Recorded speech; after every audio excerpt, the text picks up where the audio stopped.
Expedientes TVC. ¿Qué tal? ¿Cómo están? Qué gusto que nos acompañen de nuevo aquí en Expedientes TVC. Iniciamos este 2019 con un cambio en las estructuras de Procuración de Justicia. Hablamos de que se acabó la Procuraduría General de la República y nació la Fiscalía General de la República. Vamos a hablar de eso hoy con este primer reporte de la PGR a la FGR. Y lo vamos a hacer de la mano de quienes de alguna manera son los autores de este primer reporte de México Evalúa. María Novoa, coordinadora del área jurídica y de justicia, y Carlos de la Rosa, así es, investigador de México Evalúa. Bienvenidos, muchísimas gracias. Gracias. Y en una primera pregunta, yo seguramente como muchos de nuestro auditorio nos dicen, a ver, cambiamos de PGR a FGR, y eso fue todo. Yo hasta hoy no he visto un cambio real. Sí, no, bueno, apenas tiene 3 meses de este proceso, que vino de un proceso muy acelerado del lado legislativo. Polémico, complicado. Polémico, complicado, muy polémico, muy cuestionado. Muy cuestionado. Muy cuestionado, pero que a la final pues estamos ya en este proceso. Y aquí es, aunque tengamos identificado muchos riesgos que pueden estar en el camino, creo que lo importante es cómo convertir estos riesgos en oportunidades y que efectivamente logremos en el tiempo los cambios estructurales que requerimos. Sobre todo porque todo cambio presupone, todo proceso de cambio, de transición, presupone un cambio real y un resultado al que queremos llegar, y ese todavía no lo siento que esté del todo puntual. No, ahí sí la ley le dio la oportunidad al primer fiscal de 1 año de tiempo para hacer estas definiciones. Si estamos en ese primer año, el 2019 es un año definitorio, porque el fiscal general tiene que generar 2 instrumentos muy importantes para ordenar este proceso en el tiempo. Uno, que es el plan estratégico de transición, donde tiene 1 año efectivamente, hasta enero del 2020, para presentarlo al Senado para que sea aprobado, que tiene que tener participación ciudadana en su proceso de elaboración, y que de alguna manera esto va a permitir establecer la ruta en el tiempo donde establezcamos metas y resultados, pero no solamente eso, sino también los costos asociados que va a tener este proceso de transformación, que no es de corto plazo, es de mediano o largo plazo. ¿Qué esperamos de la Fiscalía General, de la nueva Fiscalía General de la República? Bueno, esperamos una procuración de justicia distinta a la que históricamente hemos tenido. Ya no será la pronta y expedita de cada 6 años.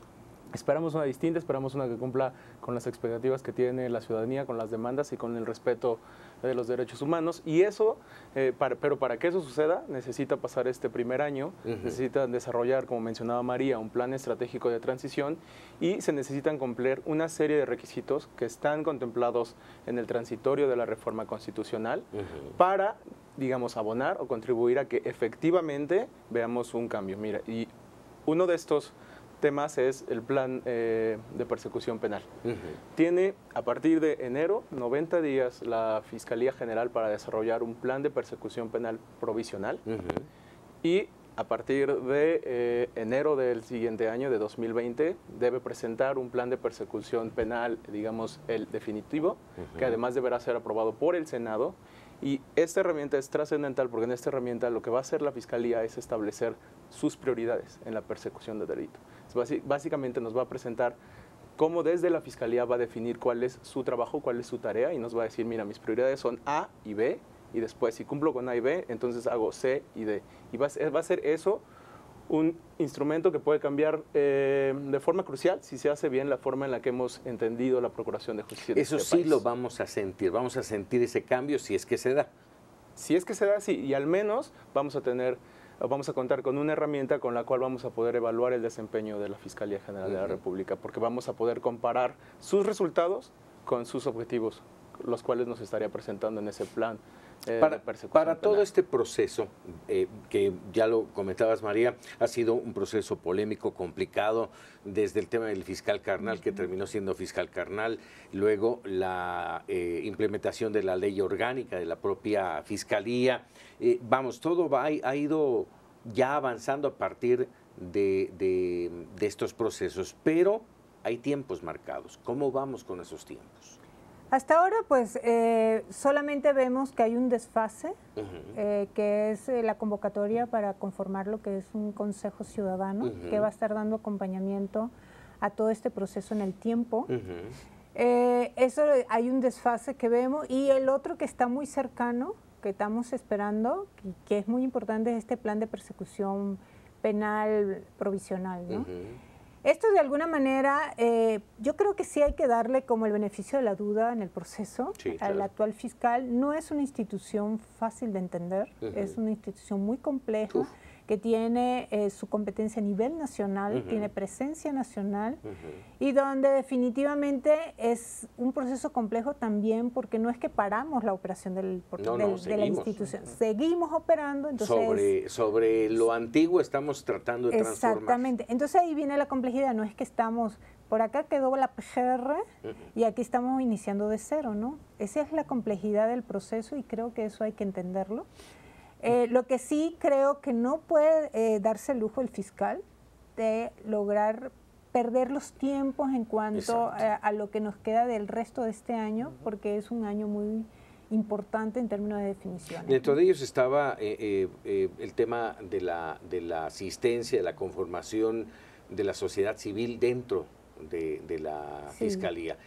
Esa ya perdió el tiempo, ya cumplió su tiempo, ¿no? Sí, a partir de la designación del fiscal se contaba con un mes para generar o desarrollar ese consejo donde tendría que haber participación ciudadana, que tienen que estar involucrados en todo el proceso, y es una de las tareas pendientes. Ya con 2 meses de retraso prácticamente, ¿no? Ya terminando este mes de marzo se cumplirían. Y es importante además porque van a fiscalizar, valga el término, el trabajo de la Fiscalía. Totalmente. Y en este tipo de procesos de transición es fundamental que haya vigilancia, que haya seguimiento, evaluación al interior de la misma institución, pero también desde el exterior de la institución. Y eso es precisamente lo que estamos buscando con el reporte de PGR a FGR, establecer una serie de lineamientos mínimos que se deberían observar en la transición, y a partir de estos lineamientos, nuestro siguiente objetivo como México Evalúa es desarrollar una metodología que nos permita ir observando, ir evaluando la calidad de esta transición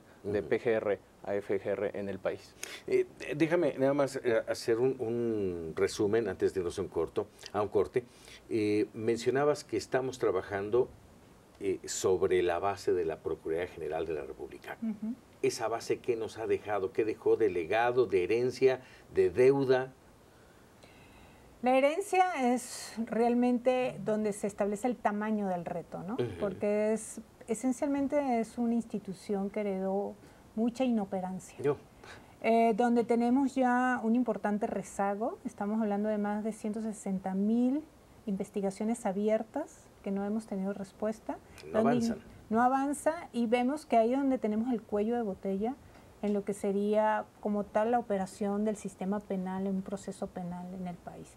Tenemos investigaciones criminales con muy baja calidad, no tenemos resultados efectivos de estas investigaciones, las capacidades son muy bajas, y este es el principal reto, el tamaño del reto que tenemos frente a ello. Estamos hablando de un rezago de más de 160,000 casos, de averiguaciones, tanto del sistema tradicional como del nuevo sistema de justicia penal. Del tradicional todavía tenemos 18,000 averiguaciones previas abiertas, y el resto es ya del sistema nuevo, ¿no? ¿Tenemos un cálculo de cuánto se tarda en evolucionar un caso? Sí, hicimos una proyección que también la pueden encontrar en el reporte, y calculamos un aproximado de 13.2 años para que la Fiscalía General pueda abatir este rezago. Esto con la precisión de que este tiempo se requeriría si siguen con los ritmos actuales y con las mismas capacidades actuales. Pero la idea no es que vayan con esas capacidades ni con esos ritmos. La idea es precisamente que cambien, entonces esperaríamos, en un escenario ideal, que sea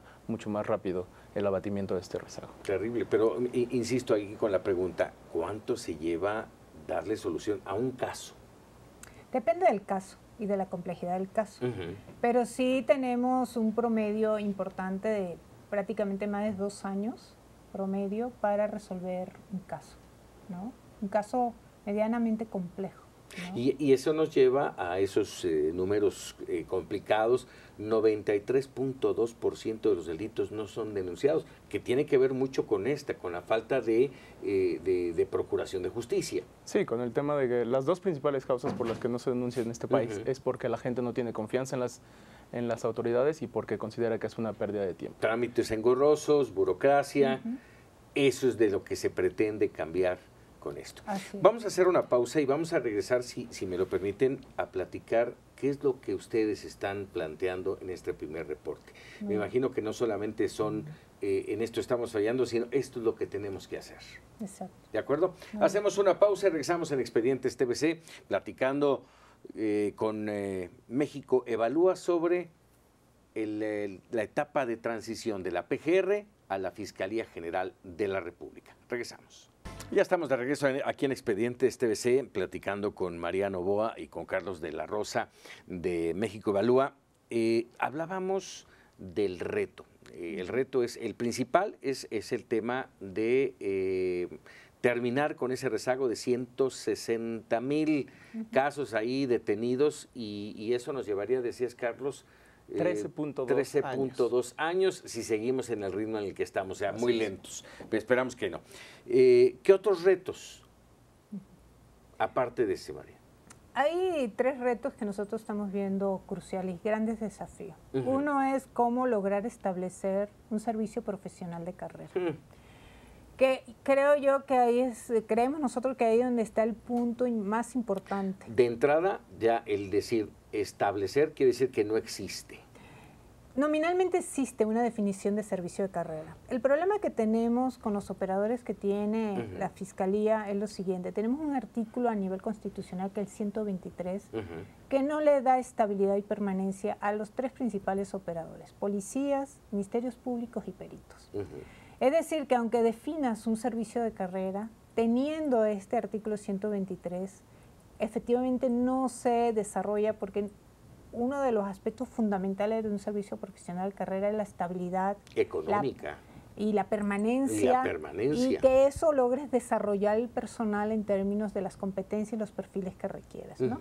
Y la idea es que a través de esto lograr tecnificar a la institución, especializarla y que de alguna manera a estos operadores les dé la independencia técnica que requieres para que tengamos de alguna manera un blindaje de que estas investigaciones no puedan tener injerencia en manipulaciones de todos los intereses políticos, económicos, que es lo que hemos visto durante muchos años. Sí, no se oye nada fácil, María. ¿Cómo cambiarles el chip a quienes actualmente trabajan en el sistema y lo vienen haciendo de la forma que lo hacen por años? Sí, y sin duda, eso es un gran desafío y que lo hemos visto en todo el proceso de implementación de la reforma penal desde 2008, ¿no? La resistencia que hay desde los operadores, desde el interior, para cambiar las dinámicas, las prácticas con las que vienen operando durante años. Pero al respecto, justo el servicio profesional de carrera puede ser una herramienta muy útil. Y algo que sí se tiene que destacar de la ley es que justo se evitó que hubiera un pase automático. Entonces, al respecto, lo que tiene que hacer, o sería ideal, es que utilizaran el servicio profesional de carrera para ingresar a todo el personal con el que actualmente tiene la Procuraduría o ahora ya Fiscalía, y entonces empezar un proceso de evaluación, de mejoramiento y poder de esa forma ir filtrando personal para tener al personal que se requiere que generaría polémica, pero también polémica. Ahí tienes el caso de los maestros. Fue una cuestión más o menos así, en la que se evalúa, funcionas, bienvenido, no funcionas. Claro, y por eso es importante que el servicio profesional de carrera que se establezca cuente con criterios claros, cuente con reglas, que sea transparente, para que no se trate de un proceso discrecional o que se pueda percibir como arbitrario. Y con un periodo de actualización, de capacitación de quienes están en este momento, ¿no? Totalmente. Uno de los puntos cruciales es generarle y darle condiciones a los operadores para que puedan ejecutar su trabajo de forma correcta. Es decir, no solamente usar el palo, sino también la zanahoria, ¿sabes? Darles esas condiciones para que ellos puedan cumplir con sus labores de la forma que se espera. Bueno, ahí están los retos. Lo urgente, más allá de esta resolución de los casos. Lo urgente, pues, es lograr definir la ruta y darle orden al proceso.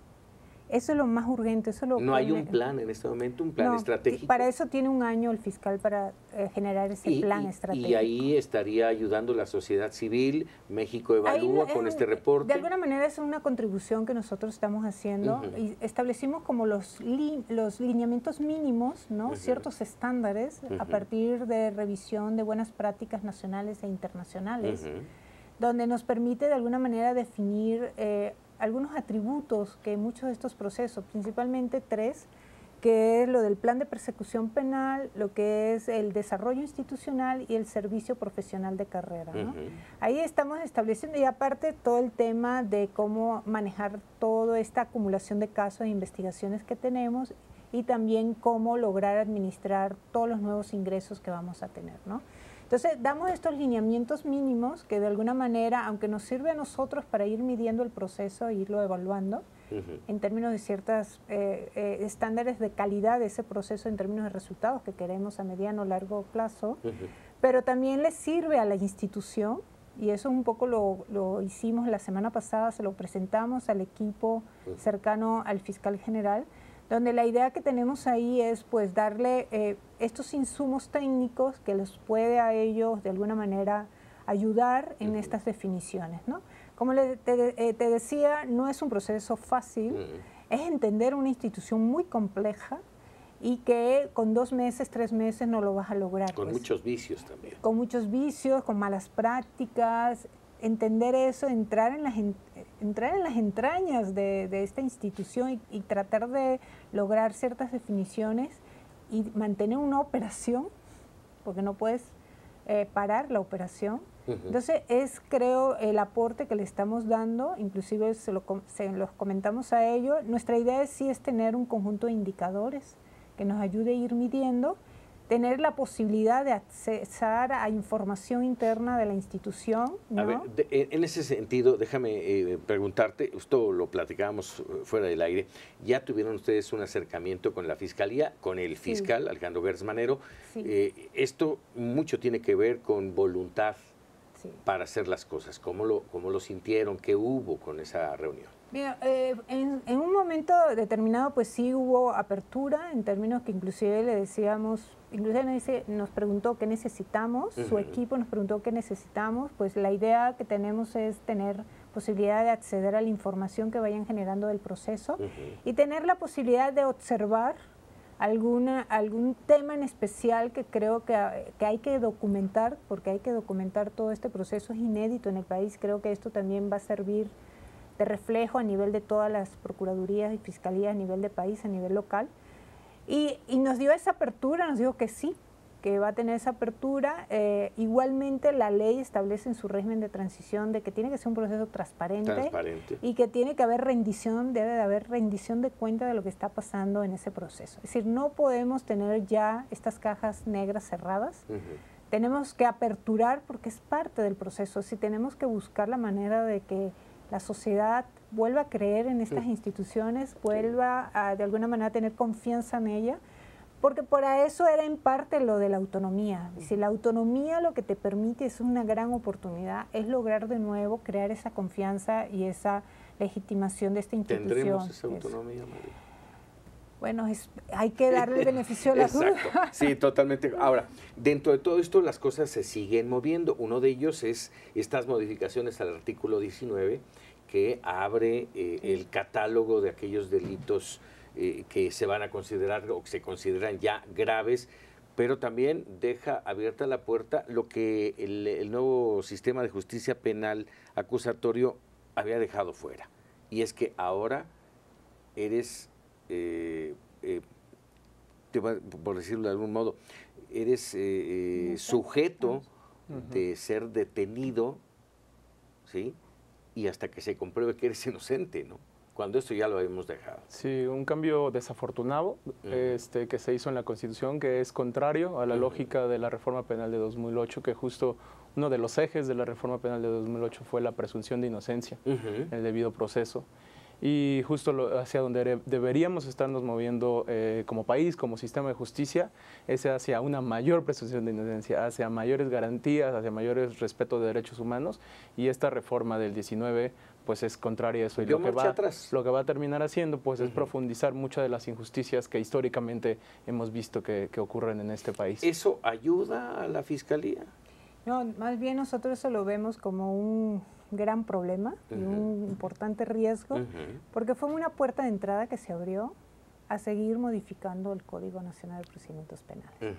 Entonces, sí tenemos una alerta, yo creo que ya pasó de amarilla a roja, porque sí puede ser, a partir de este proceso, una justificación de querer cambiar más principios esenciales del proceso penal. Y regresar un poco a lo que teníamos. Sí, y vamos a tener algo peor, ¿no? Entonces, sí creo que es un importante riesgo que ojalá las autoridades entiendan que no podemos retroceder, es decir, que los derechos ya logrados no se pueden negociar y que definitivamente lo que más bien tenemos que fortalecer estas instituciones y que realmente logremos operar efectivamente el sistema. El sistema penal acusatorio no es el problema lo tenemos en la operación y no deberíamos de cambiar más la norma si tanto no tenemos todavía condiciones óptimas de funcionamiento del sistema en estas instituciones. ¿Qué más riesgos? Me quedé con esa frase, que tenemos más riesgos. Pues sí, yo creo que se pueden dar otros cambios a nivel del código, que otra vez empiecen a lo que hemos logrado en términos de garantías en el proceso, ¿no? En términos de la falta de más bien de capacidades y de mala operación, se terminan de nuevo restando, ¿no? Es decir, son garantías, al final son garantías y derechos que tienes en un proceso penal, siendo víctima o procesado, es decir, porque eso es lo importante. En cualquier circunstancia puede ser una víctima, pero también puede ser un procesado que lo que quisiera es tener garantía de derechos, ¿no? Derechos humanos esenciales. De justicia en ambos sentidos. En ambos sentidos, y que todos tengan la oportunidad y que tengan igualdad de condiciones dentro de un proceso penal, ¿no? En este reporte que ya presentaron a la Fiscalía General de la República, ¿le plantean una ruta a seguir?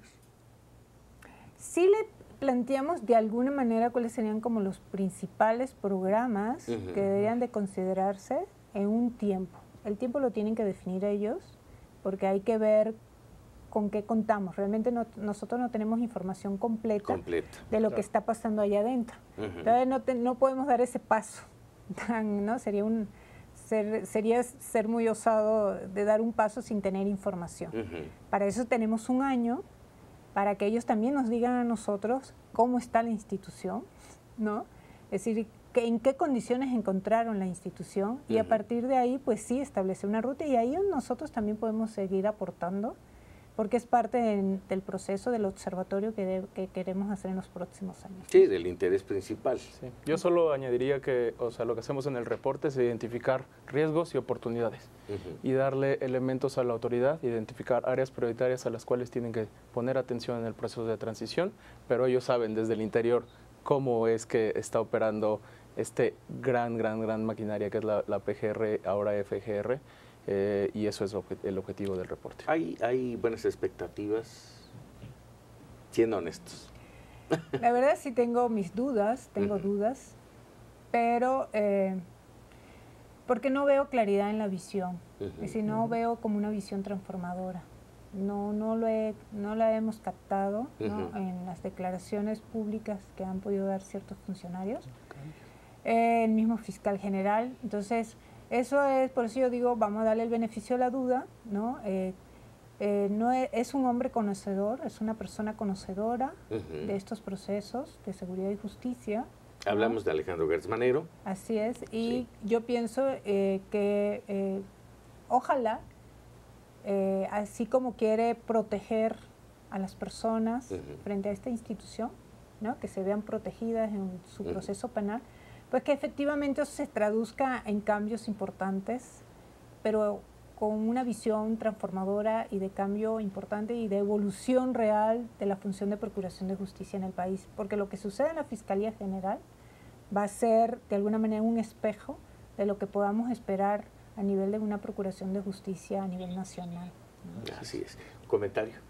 Bueno, únicamente insistir en eso, en la importancia que tiene este proceso y también el hecho de que se puede voltear a ver tanto la experiencia internacional como también la experiencia nacional. Algo que también hemos documentado en México Evalúa es que 2/3 de las procuradurías locales que han transitado es un esquema de fiscalía autónoma, ha sido cambios simplemente nominales, sin que haya una reorganización institucional, sin que haya una forma de operar la institución.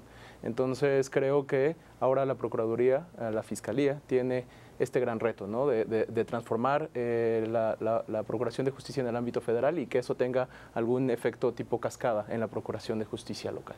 Sí, porque el resto, el común denominador en la sociedad, esto lo vemos como un cambio de nombre, nada más. Y esperamos que no sea eso. Esperamos. María Novoa. Muchas gracias. Carlos del Rosal, te agradezco, les agradezco gracias. muchísimo a México Evalúa que nos vinieran a presentar este reporte de PGR a FGR, lineamientos hacia la transición, y que nos den luz en un año que ustedes mismos han dicho que es fundamental. Y ahí vamos 3 meses, quedan 9 y el trabajo en la Fiscalía se tiene que ver. Y eso esperamos todos los mexicanos, por supuesto. Muchísimas gracias. Gracias. No, gracias Muy buenas. por la invitación. Gracias y sobre todo gracias a usted por sintonizar de nuevo Expedientes TVC. Hasta la próxima.